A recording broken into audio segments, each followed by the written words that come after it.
Hello and welcome to a very special Other Items of Interest. I'm your host, Jack Zablocki. You are listening to Best of UFOs and Aliens.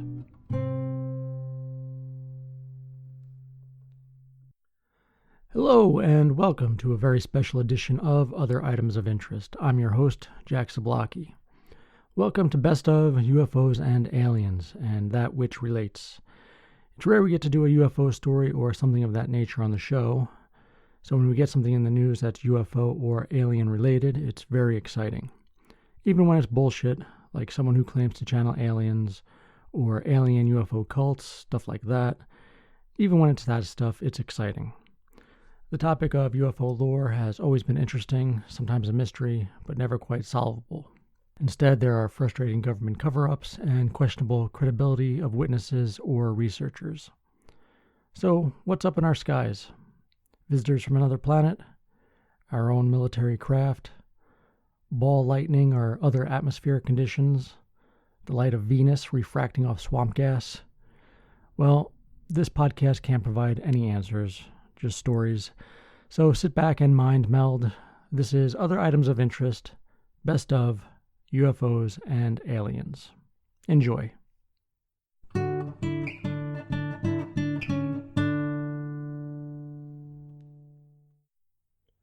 From the New York Times. Wow, what is that? Navy pilots report unexplained flying objects. This one is right up my alley. As I've said before on the show, this is the kind of story we want to do. Not dumb criminals. But dumb criminals are funny, so what are you going to do? The strange objects, one of them like a spinning top moving against the wind, appeared almost daily from the summer of 2014 to March 2015 high in the skies over the East Coast.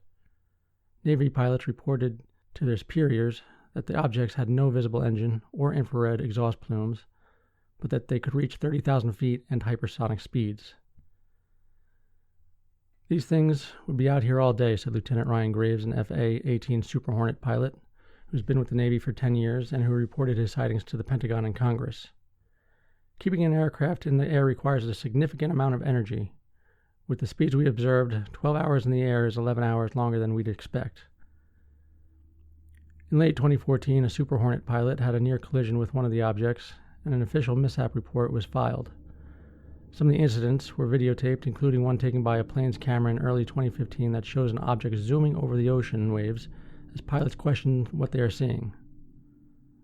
"Wow, what is that, man?" one exclaims. "Look at it fly." Sorry, I couldn't act it out better. No one in the Defense Department is saying that the objects were extraterrestrial, and experts emphasize that earthly explanations can generally be found for such incidents. Lieutenant Graves and 4 other Navy pilots who said in interviews with the New York Times that they saw the objects in 2014 and 2015 in training maneuvers from Virginia to Florida off the aircraft carrier Theodore Roosevelt make no assertions of their provenance. But the objects have gotten the attention of the Navy, which earlier this year sent out new classified guidance for how to report what the military calls unexplained aerial phenomenon, or unidentified flying objects. Joseph Gradisher, a Navy spokesman, said the new guidance was an update of instructions that went out to the fleet in 2015 after the Roswell incident, after the Roosevelt incident. That's what's on my mind right now, aliens. We all know it's aliens, right? I think so. There were a number of different reports, he said. In some cases could have been commercial drones, but in other cases we don't know who's doing this. We don't have enough data to track this. So the intent of the message to the fleet is to provide updated guidance on reporting procedures for suspected intrusions into our airspace. The sightings were reported to the Pentagon's shadowy, little-known Advanced Aerospace Threat Identification Program, which analyzed the radar data, video footage, and accounts provided by senior officers from the Roosevelt.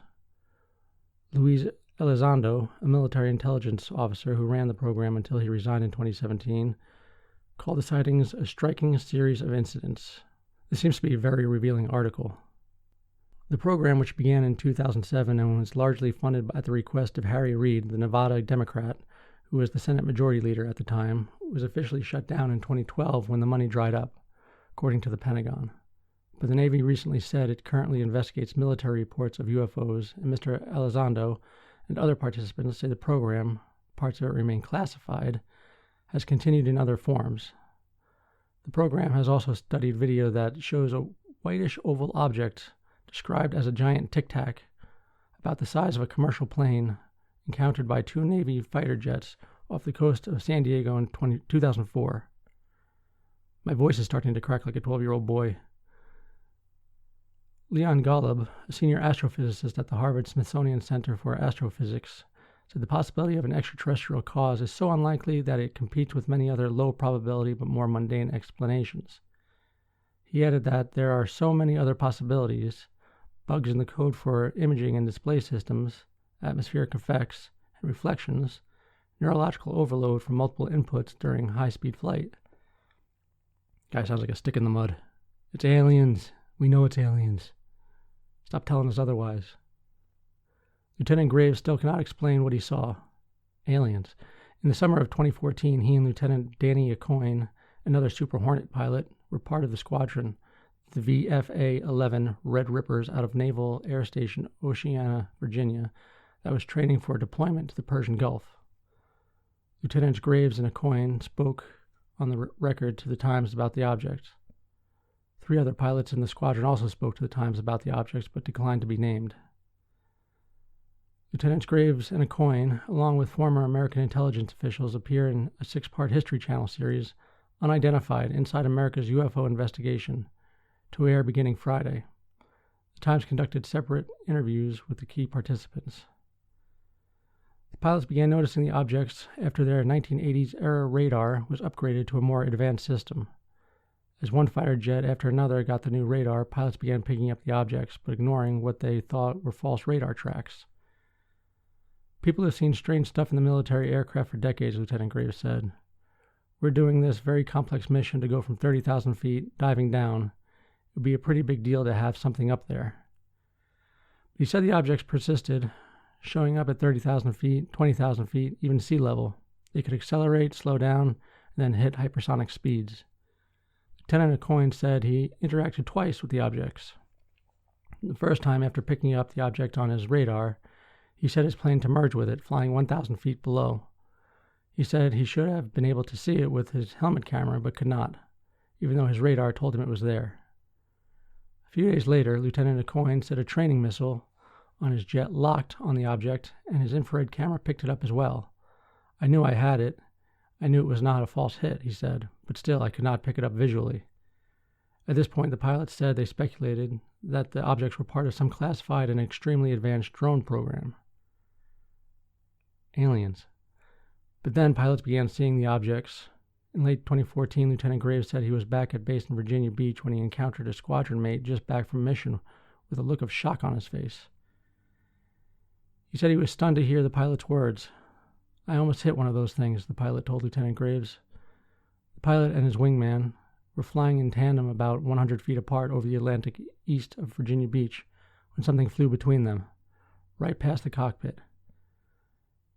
It looked to the pilot, Lieutenant Graves said, like a sphere encasing a cube. Wow, that's really interesting. A sphere encasing a cube. The incident so spooked the squadron that an aviation flight safety report was filed, Lieutenant Graves said. The near miss he and other pilots interviewed said angered the squadron and convinced them that the objects were not part of a classified drone program. Government officials would know fighter pilots were training in the area, they reasoned, and would not send drones to get in the way. It turned from a potentially classified drone program to a safety issue. It was going to be a matter of time before someone had a mid-air collision. What was strange, the pilot said, was that the video showed objects accelerating to hypersonic speed, making sudden stops and instantaneous turns, something beyond the physical limits of a human crew. Speed doesn't kill you, Lieutenant Graves said. Stopping does, or acceleration. Asked what they thought the objects were, the pilot refused to speculate. We have helicopters that can hover. We have aircraft that can fly at 30,000 feet and right at the surface, but combined all that into one vehicle of some type with no jet engine, no exhaust plume. Lieutenant Acoin said only that we're here to do a job with excellence, not make up myths. In March 2015, the Roosevelt left the coast of Florida and headed to the Persian Gulf as part of an American-led mission fighting the Islamic State in Iraq and Syria. The same pilots who were interacting with the strange objects off the East Coast were soon doing bombing missions over Iraq and Syria. The incidents tapered off after they left the United States, the pilots said. Very interesting, but definitely aliens.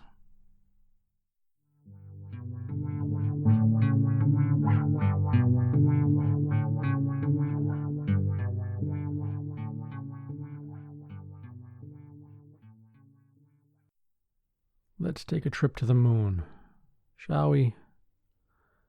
China's lunar rover finds a gel-like substance on the far side of the moon, from sciencealert.com. Chinese lunar rover Yutu-2 has rolled over a strange mystery on the far side of the moon. At the bottom of a small recent impact crater, the rover found a shiny unknown substance the Chinese Space Agency described as a gel with a mysterious luster. Although Chinese scientists have not yet revealed what it might be, the best guess from external scientists, according to Space.com, is that the material is glass that formed in the heat of the impact that left the crater. It's a good idea. I want it to be extraterrestrial slime. That's what moon people look like. They're little pods of gel. On July 28th, 3 days after the start of the 2-week lunar day, the Yutu-2 science team at the Beijing Aerospace Control Center were preparing to power down the rover for a midday nap, a process that prevents the delicate machinery from overheating when the sun is directly overhead. But team member Yu Tianyi noticed something unusual in the crater while checking a panorama photographed by Yutu-2. So the researchers kept the rover awake just a little bit longer, rolling it over to the crater for a better look. There they found a glistening substance. According to the rover's drive diary, this material differed from the surrounding regolith. Regolith? Is that right? In shape, color, and texture. Sadly, they have released no photographs of it just yet, but you can see the crater itself in the images on the website. And if you're interested in that, check the show notes, blah, blah, blah. The rover was put down for its nap after checking out the crater and reawakened to make the most of the afternoon sunlight.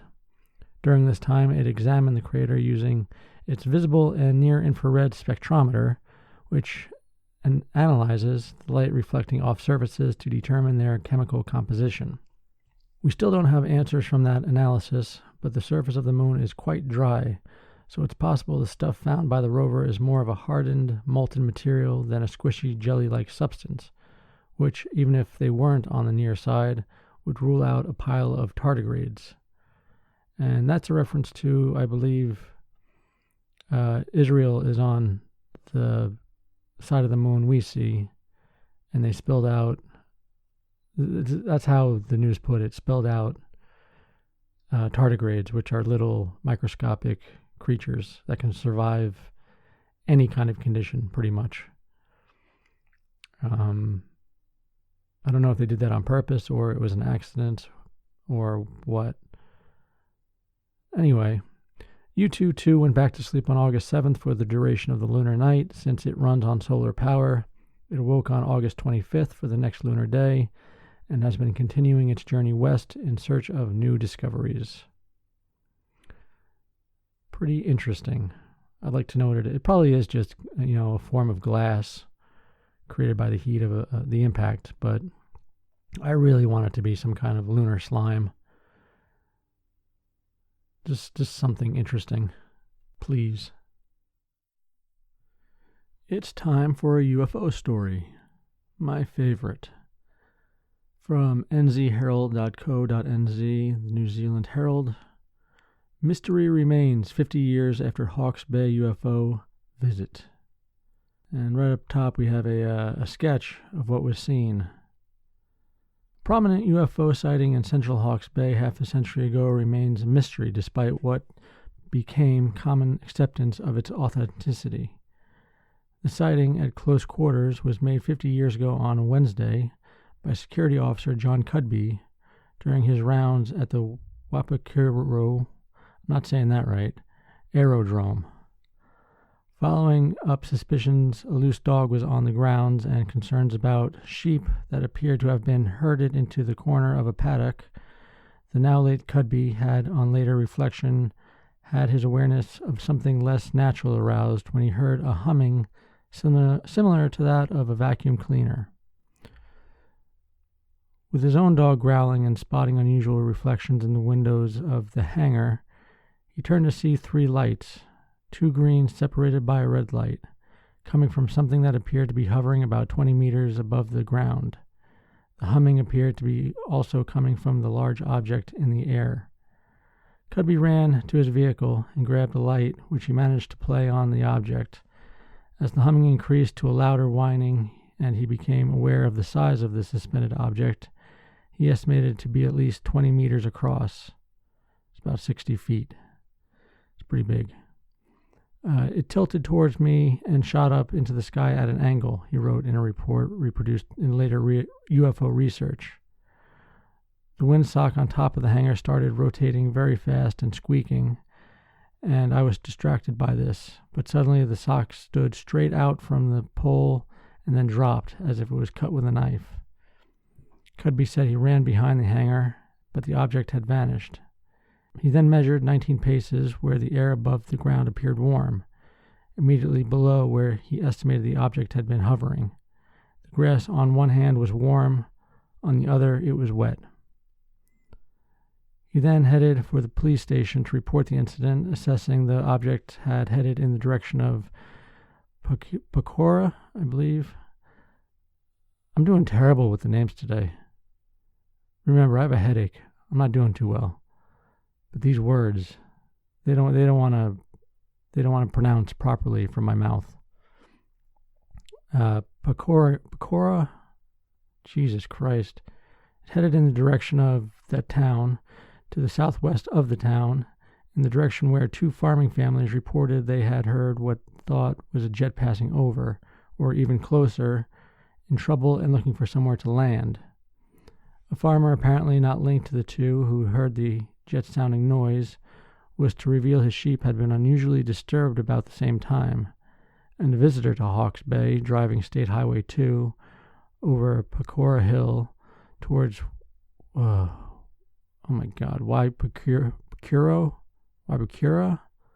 and overlooking the aerodrome in the distance, reported what appeared to be a dark object over the sea on what was clearly early morning conditions with a starry sky. I had often read about UFOs and always skeptical about them, the visitor said. Then I realized with a kind of shock that I was looking at one. The object appeared to be circular and was stationary about 100 feet off the ground when I first saw it. Then it gradually gained height and abruptly took off southwards. The report said that neither Cudby nor the traveler, Mr. Grant, knew that either had separately reported what they had seen. Cudby's son Mike remains in Waipukuro. Am I getting it right? Close? And said this week he remembered overhearing the subject being talked about by his father. Another from the area recalled there was some skepticism about the accuracy of what witnesses had seen, but added, "At the end, I think it seemed there was something in it." Interesting, no? Yes.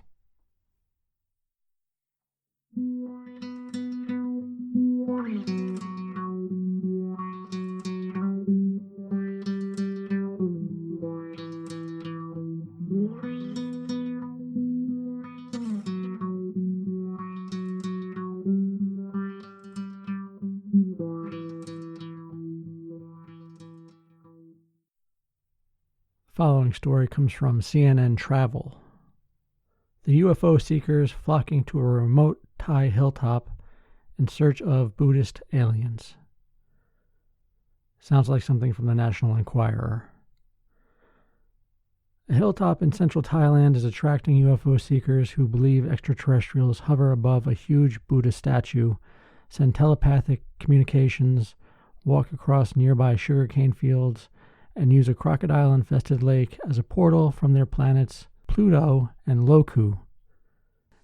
Though it may sound like science fiction, a small group of individuals claims messages from aliens arriving in spaceships include plenty of traditional religious teachings too, leading them to believe they are actually Buddhist. It's all happening 3 hours by road or rail north from Bangkok in Nakhon Sawan, which translates to City of Heaven. Without all the UFO hype, it's just a laid-back small town, but followers believe that if you meditate on Khao Kala Hill outside of Nakhon Sawan, you could hear the talkative silver creatures as voices in your head, speaking whatever language your thoughts usually chatter. They do offer a disclaimer saying there is no guarantee that you will see UFOs or aliens. Makes me think that you won't see any UFOs or aliens.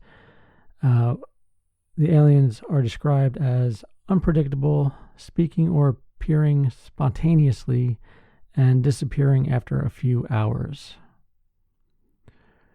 The group's activities have gotten them into trouble with Thai authorities in recent weeks. Government officials reportedly grew alarmed when UFO seekers began crowding onto Khao Kala Hill to see and talk with aliens, possibly endangering the area's official protected forest area status. Visitors are allowed to climb to the top of the hill and view the large Buddha statue and nearby Buddha footprints, which are places of public worship. But the law forbids anyone from living or staying overnight in such zones, including previous UFO seekers who pitched tents at the site. In August, about 40 officials, including members of the Forestry Department, disbanded a group of Thai enthusiasts at the top of Khao Kala and petitioned a court to ban mass gatherings there. On September 20th, about 30 police and forestry officials confronted Wasana, this is a hard one, Chuan Sam Nan. We can call him Wasana, I guess. That's his first name. Or her. I don't even know if it's a he or her. The lead campaigner for the extraterrestrials and about 60 other UFO enthusiasts. The group, wearing white clothing, planned to have a video made while members meditated atop the hill after sunset in hopes of mind melding with aliens, Wasana tells CNN Travel. Not wanting to be arrested, the UFO followers regrouped at the bottom of the hill on private property, meditated for a few hours, and departed, she says. As for the origins of the hill's supposed attractiveness to extraterrestrials, believers say it all began in 1997 when retired Sergeant Major Chun, the same last name that I can't pronounce, deep in Buddhist meditation at home, received mental messages from what he insisted were aliens. He told his family. They scoffed. I asked my father to tell the aliens to show themselves, says Wasana, his daughter. The next day, the aliens sent energy to spin my brother and brother-in-law.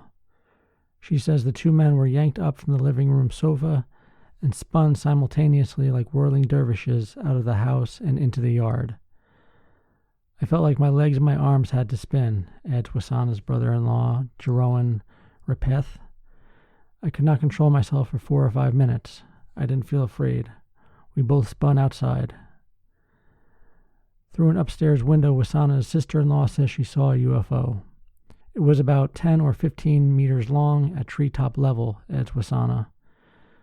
Asked to reenact his spinning, Jeroen twirls slowly around the living room with his arms out, but soon falls down and stays on the floor, looking dazed. I feel dizzy.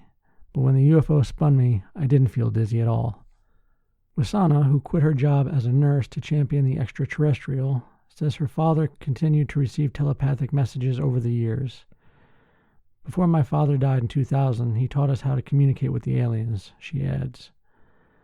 Today, she says more than 100 other Thais have this ability after practicing with her. Followers post updates and photos at the family's linked UFO Khao Kala Facebook group and elsewhere, some insisting they too have seen aliens and spaceships in the area.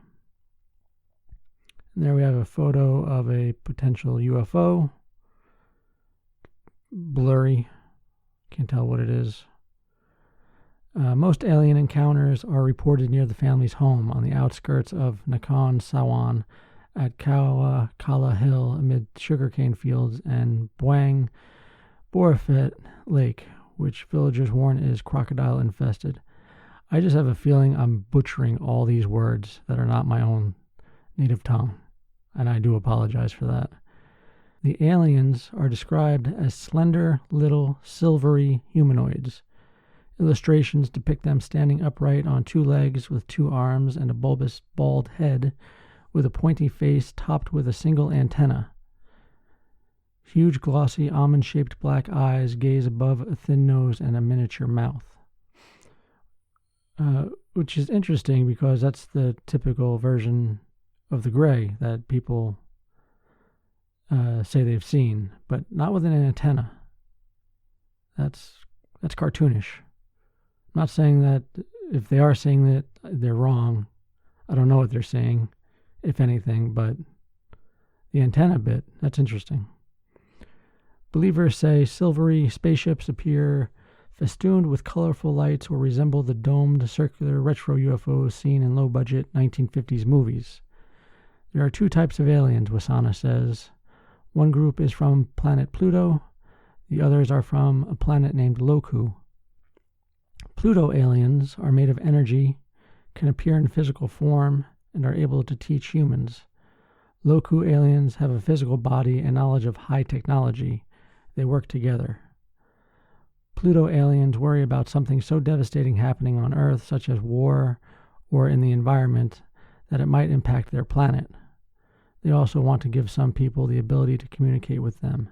So if humans destroy everything in nuclear war, the aliens will be able to help survivors rebuild human civilization. Well, at least they're looking out for us. The planet Loku is in the Milky Way, but they didn't tell us where.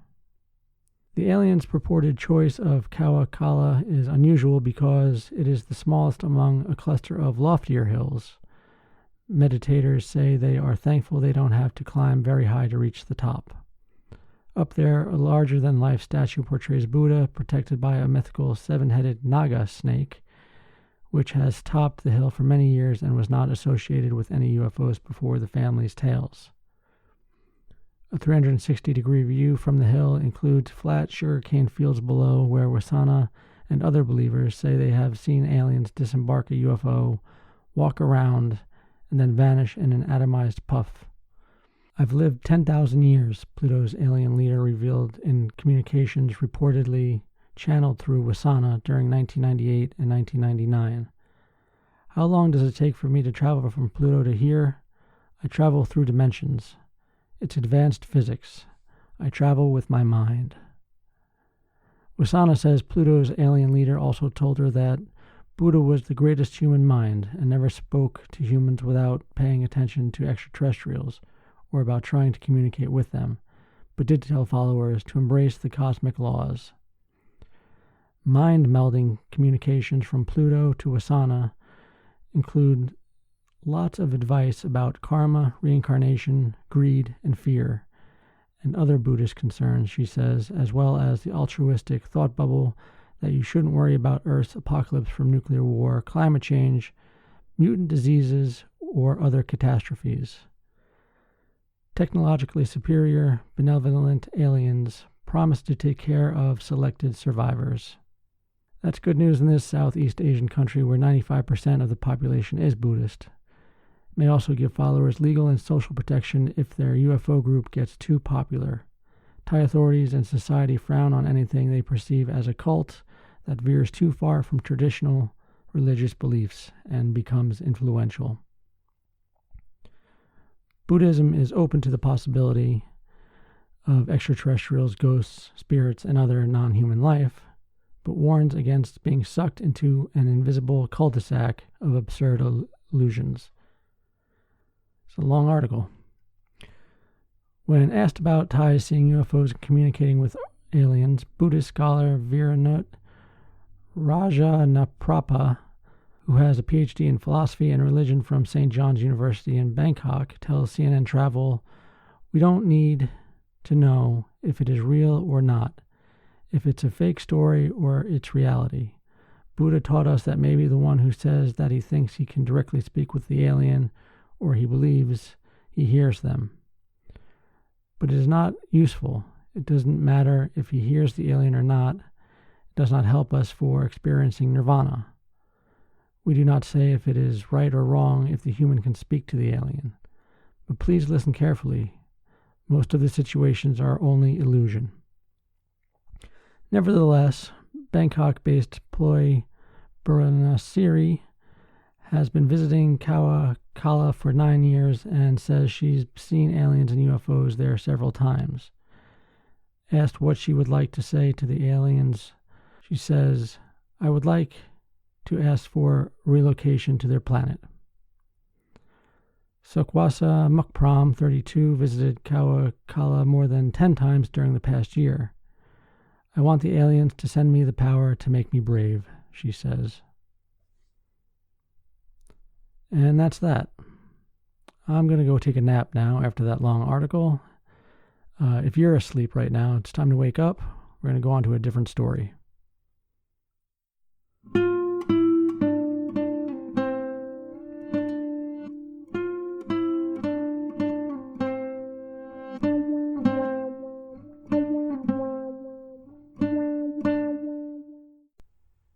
Pilot films UFO hurtling through sky from cockpit.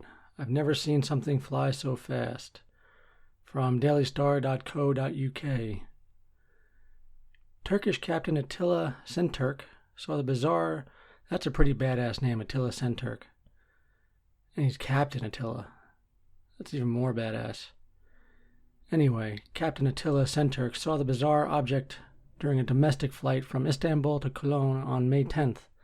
The Turkish airline pilot filmed the white object repeatedly traveling in circles at incredible speed in the distance from his aircraft. Footage of the encounter captured the UFO reflecting flashes of light on the horizon. Due to its distance from the aircraft, the object's definition remains a mystery. There are videos on this website if you want to check out the show notes for the link. I can't tell you what the videos are exactly right now because my ad blocker is on and it killed those videos. Not the ads on the page, just the videos. Attila said, "During Germany to Cologne flight, we saw an incredibly bright celestial body at high altitude.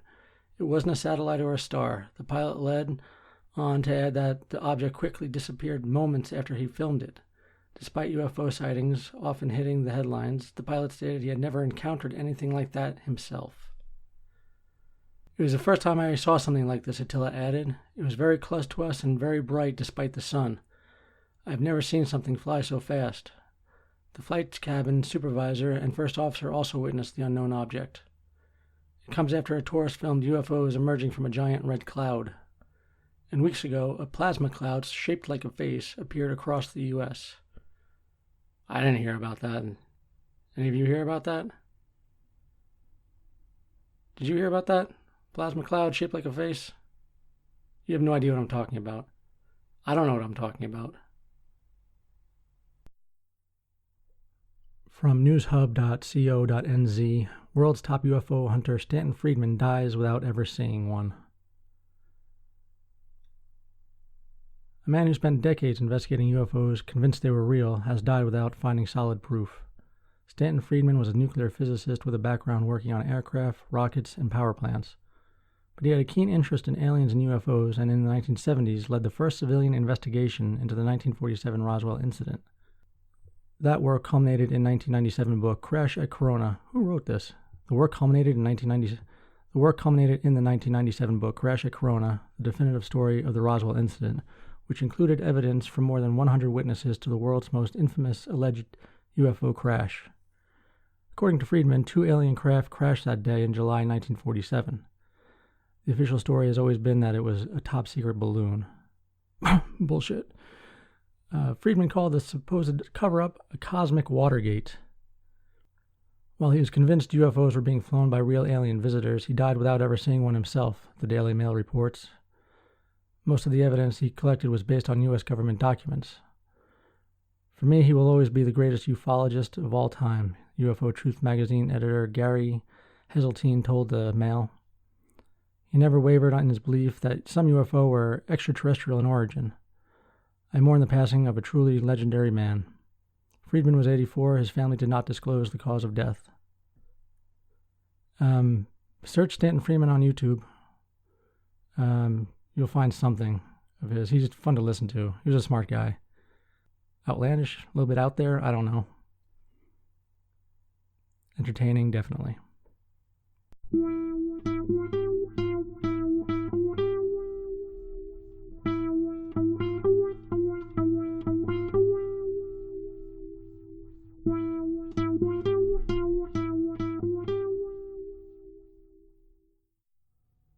From Boston.com. It looked like a simple domestic murder.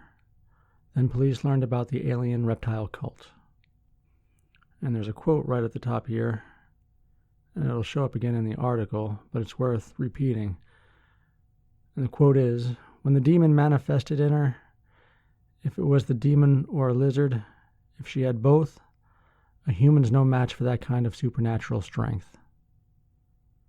Truer words have never been spoken. The call lighted up the 911 dispatch center in the early morning hours of July 15th, 2017. "My boyfriend had a gun," Barbara Rogers told the operator from a home in Coolbaugh Township, Pennsylvania, about 110 miles north of Philadelphia. "He told me to hold it here, press the trigger. Oh my God, he's dead." When police arrived at the tan double-wide trailer, inside they found Stephen Mineo, 32, dead from a close-range .45 bullet wound in his forehead. Rogers was arrested and charged with her boyfriend's murder. But behind what first appeared to be a simple domestic killing, investigators soon found a bizarre backstory involving an extraterrestrial cult that had swallowed up both Rogers and Mineo. According to the Pocono Record, as Rogers' first-degree murder trial began in March, she claimed in court the couple had gotten into a disagreement with the leader of the cult, who preaches heady stew of alien conspiracy theories, apocalyptic biblical interpretation, and warnings about reptilian extraterrestrials living secretly as humans. Now that's a cult. Rogers claimed a distraught Mineo had placed the gun in her hands and pulled the trigger. She said she did not know the gun was loaded. Prosecutors attempted to strip away the otherworldly elements of the tale. In the end, the jury split the difference, finding Rogers guilty of the lesser charge of third-degree murder. On Monday morning, a judge sentenced her, the 44-year-old, to 15 to 40 years in prison. The sentencing did not sit well with the victim's family. To me, it's amazing that somebody could put a gun to somebody's head, blow their brains out essentially, and a jury finds them guilty of third-degree murder and not first, Jackie Mineo, the victim's aunt, told BRC-TV 13 on Monday. She got a break. She got a big, big break today. Rogers and Mineo were reportedly both followers of Sherry Shriner, who on her website calls herself a servant, prophet, ambassador, daughter, and messenger of the Most High God. According to NewJersey.com, NJ.com, Shriner believes a new world order is threatening humanity, an evil conspiracy hatched by aliens and other evil beings. Where do I sign up? This sounds pretty good. In an interview with NJ.com in July 2017, Shriner denied being a cult leader. "I don't run a cult," she said. "You can turn on my video or turn it off. You can turn on my podcast or turn it off. I don't have a list or membership rule." She has a cult, come on.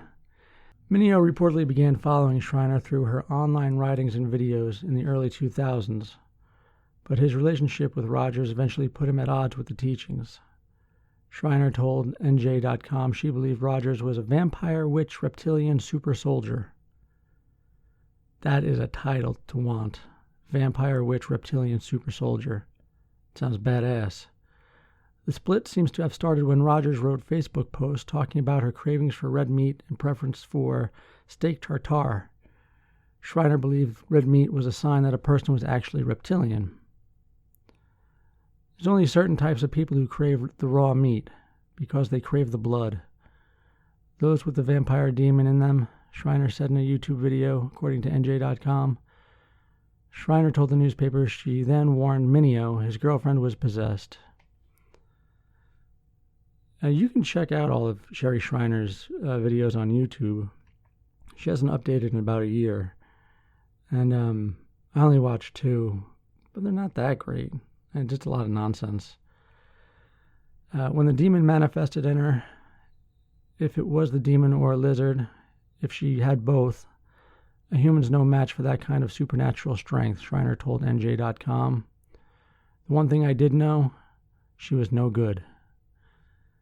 After Mineo's death, Rogers reportedly told investigators that, and later claimed at her murder trial, that Mineo began to believe that Schreiner was in fact a reptilian masquerading as a human being. On the night of his death, Rogers and Mineo had been drinking at a bar until 2 a.m. Rogers said the couple had a few drinks but were not intoxicated. Back at home, Mineo suggested they head out to the dark woods and fire his gun. Later, back in the bedroom, still distraught about his falling out with Schreiner and her followers, he pressed the gun to his head, grabbed her hands, and forced her to pull the trigger. Police, however, claimed the shooting was no accident. Before the March murder trial began, the judge asked Rogers if she wished to accept a plea deal for third-degree murder. The defendant declined. However, following the testimony, the jury convicted Rogers of the third-degree charge anyway. According to the Pocono record, in Pennsylvania, unlike first-degree murder charge, a third-degree conviction does not require an intent to kill, though the defendant does have to have knowledge that their conduct was life-threatening. The third-degree conviction also carries a lesser prison sentence with a maximum of 20 to 40 years, which prosecutors requested. The defense, citing her lack of previous criminal record and the fact that she's a mother of 3, asked for leniency. And at the sentencing on Monday, Rogers reiterated her claims that Mineo was truly responsible for his death. I was not in control of the situation that happened, she told reporters. I was not the dominating party in that situation. After the judge sent Rogers away for a minimum of 15 years, prosecutors expressed frustration. We would have liked to see her get more, but we understand why the judge did what she did. Andrew Crockle, a Monroe County Assistant District Attorney, told reporters. Mineo's mother was less circumspect. What happened to my son is permanent, Donna Mineo said. Her sentence should be permanent. It was totally unfair. How's that for a story? But for fun, go ahead and check out Sherry Schreiner's videos. Don't join the cult or anything. That's unnecessary. Just check out the videos and have a good laugh. Or cry, depending on your state of being.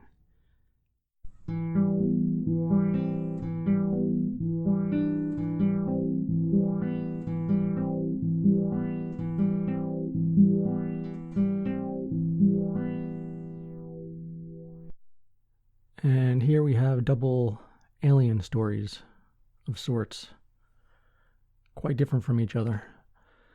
From the AP, historical marker commemorates reported alien abduction. A historical marker has been placed near the river where 2 men in southern Mississippi said they were abducted by aliens in 1973. News outlets report the city of Pascagoula dedicated the marker Saturday at Lighthouse Park. Charles Hickson and Calvin Parker said they were on the shores of the Pascagoula River when what appeared to be aliens pulled them on board a UFO, examined them for about 30 minutes, and then returned them to Earth. Fair enough. Both reported the event to the sheriff's department and were checked out at a hospital after it happened, October 11, 1973. The story has become known worldwide. Parker published a book about the experience in 2018. Hickson died in 2011. Both said many people doubted their story. A few witnesses have come forward to corroborate some details. And that's the end. So I guess if you're there, check it out. I don't know what else to say. And now for the second alien story, also from the AP. Authorities say man built a bomb to warn about alien threat. Of course he did. Authorities say a man who allegedly placed a homemade bomb in a parking lot behind a Pennsylvania hotel told them he did it to warn police about aliens bent on destroying the planet. State troopers responded to the Bonney House in Myerstown on Sunday. They discovered a suspicious package and 29-year-old David Oxenrider. A state police bomb squad disabled the package. No one was injured. Authorities say Oxenreider told police he had an encounter with aliens in 2014. He says they told him that if humans didn't start being good people, they would destroy the planet with a nuclear laser beam. Oxenreider is charged with manufacturing a weapon of mass destruction, causing or risking a catastrophe, and reckless endangerment. A nuclear laser beam. Is there even such a thing? Is that possible? I don't think so. Email me. I'd like to know. Other items of interest pod@gmail. I'm sure I can Google it myself, but I'm going to forget all about it once I'm done recording this shit. I mean, this show.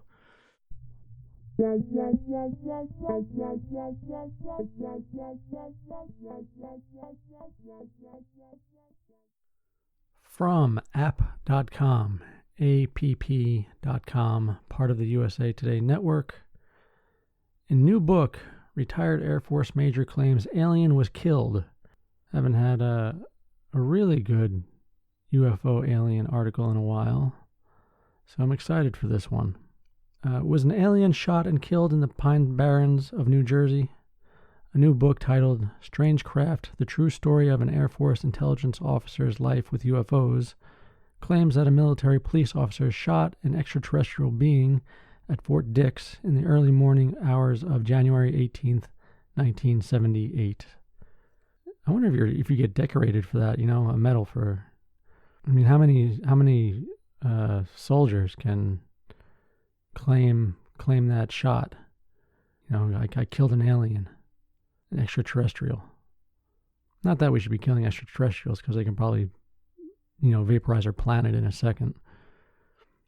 Let's get on with it. In the book by author John L. Guerra and published by Bayshore Publishing Company of Tampa, Florida, retired Air Force Major George Filer III, a decorated former intelligence officer for the 21st Air Force Military Airlift Command at the adjacent McGuire Air Force Base, recounts the extraordinary tale from America's disco age. Filer, now 84 and living in Medford with his wife Janet, said what has been an urban legend first promulgated by UFO enthusiasts since the early 1980s is indeed true. That's because he was there and wrote a top-secret memo about it, he said. In the freezing winter darkness of that day in January 1978, a bipedal creature, described as about 4 feet in height and grayish-brown in color, with a fat head, long arms, and slender body, was shot to death with 5 rounds fired from a service member's .45 caliber handgun. As Guerra explains it in his book, the soldier had originally been in a police pickup truck driving through the wilderness on the base in pursuit of a strange, low-flying aircraft that had been observed passing through the military installation's airspace about 2 a.m. that morning. About an hour into the drive, the soldier became aware, in typical horror movie fashion, that the craft, oval-shaped and radiating a blue-green glow, was hovering directly over his vehicle. That's when the creature emerged from the shadows on foot, revealing itself to the soldier by stepping into the beam of the vehicle's headlights, where the panicked MP drew his weapon, ordered the alien to freeze, and he fired. Pretty much in typical cop fashion. Freeze, and then he shoots him to death.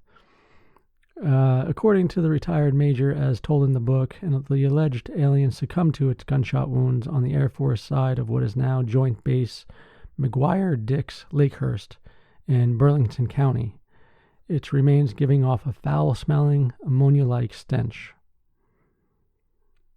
I've heard that before in various alien stories, that there's an ammonia-like smell. I guess that's maybe just what they smell like.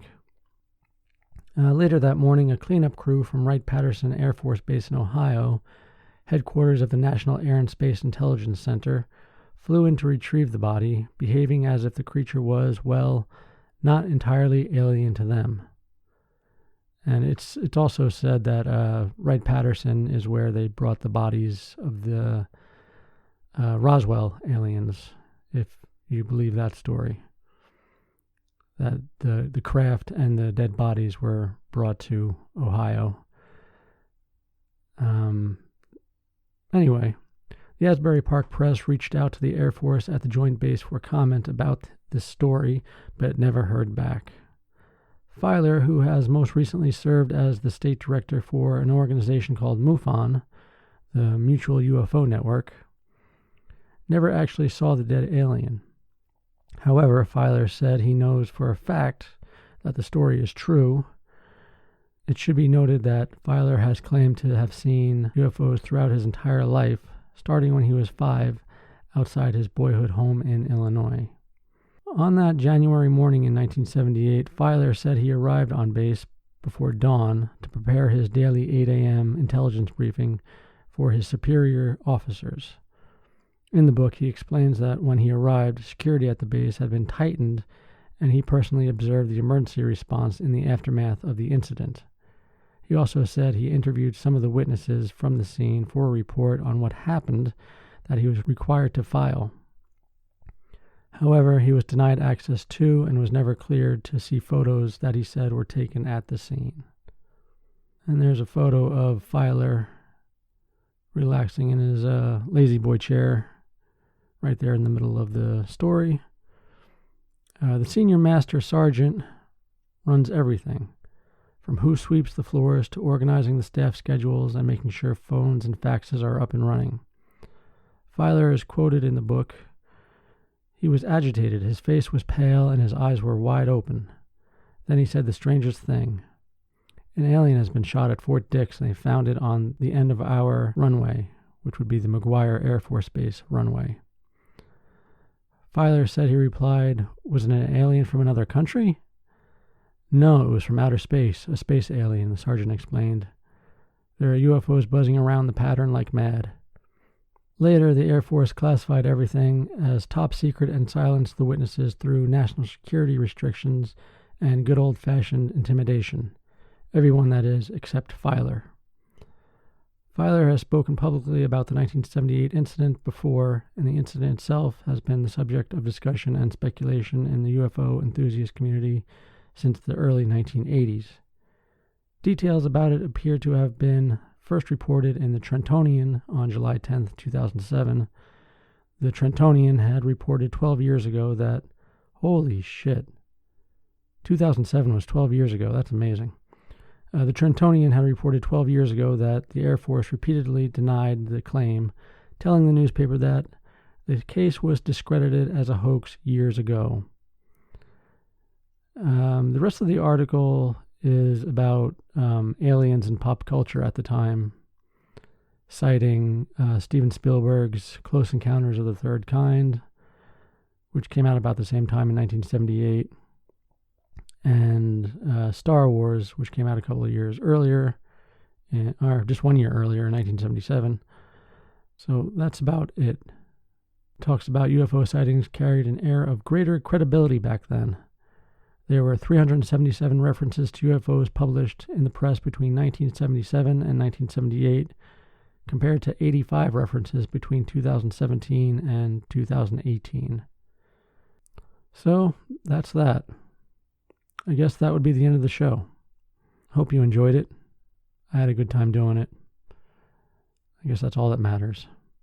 Check out the website at www.otheritemsofinterest.com for the show notes.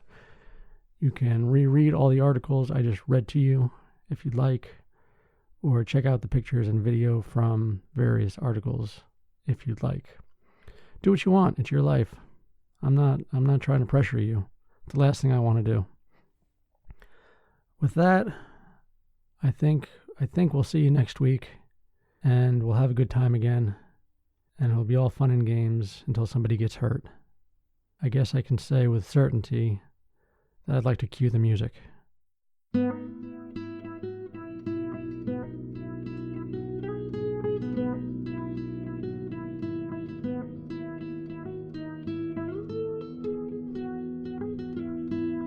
You have just listened to Best of Aliens and UFOs. This has been Other Items of Interest. I've been Jack Zablocki.